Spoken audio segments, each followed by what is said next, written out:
से जुड़े हुए सभी मामलों में अग्रिम कार्रवाइयों पर रोक लगाने का सुप्रीम कोर्ट का जो निर्णय है, ये हमारे न्यायपालिका के इतिहास में सबसे कलंकित अध्याय के बतौर याद किया जाएगा।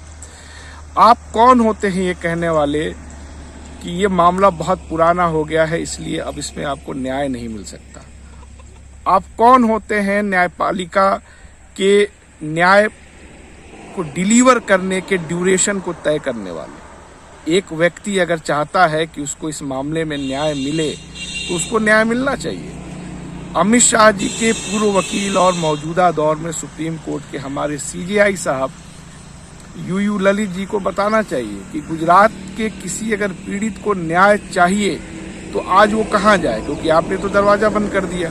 वो किस एजेंसी के पास जाएगा? आपने तो कोई विंडो नहीं छोड़ा। तो एक तरह से ये पॉलिटिकल डिसीजन है और इसी से जुड़ा हुआ मामला आज आप देख सकते हैं। उमा भारती का, मुरली मनोहर जोशी का, विनय कटियार का जो मामला था बाबरी मस्जिद विध्वंस में, उसमें भी सुप्रीम कोर्ट के एक जज साहब ने ये कहते हुए उसको बंद कर दिया कि मरे हुए घोड़े पे आप और कोड़े नहीं बरसा सकते। आप क्या ये कहना चाहते हैं कि ये अपराध इसलिए अब अपराध नहीं है क्योंकि ये बहुत पुराना हो चुका है? जबकि बाबरी मस्जिद का जो फैसला था सुप्रीम कोर्ट में, उसमें भी बाबरी विध्वंस को अपराध माना गया था।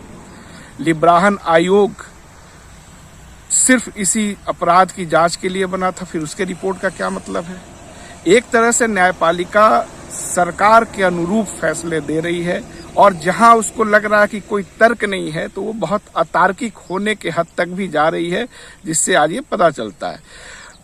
क्या हमारे न्यायपालिका के लोगों को ये नहीं मालूम है कि जर्मनी में 1940 के दशक में जो हिंसा हुई थी उसकी जांच, उसके मुकदमे अभी तक चल रहे हैं और अभी तक उसमें सजाएं हो रही हैं?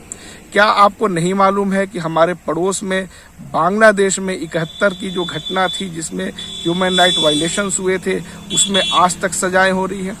तो इन दोनों देशों में न्यायपालिका की छवि अच्छी है क्योंकि वो लगातार काम कर रहे हैं, अपने लोगों को न्याय देना चाहते हैं। लेकिन हमारे यहाँ जिस तरह से जजमेंट ये आया है, ये न्याय की इच्छा रखने वालों को कमजोर करता है, एक तरह से न्याय पाने के अधिकार से भी आपको वंचित करता है। तो ये एक पॉलिटिकल फैसला है और सरकार जो काम खुद नहीं कर पा रही है वो न्यायपालिका के जरिए करवाना चाहती है। ये बात मैं बार बार कह रहा हूँ। इसलिए मेरा मानना है कि न्यायपालिका पर भी लोगों को और राजनीतिक दलों को आवाज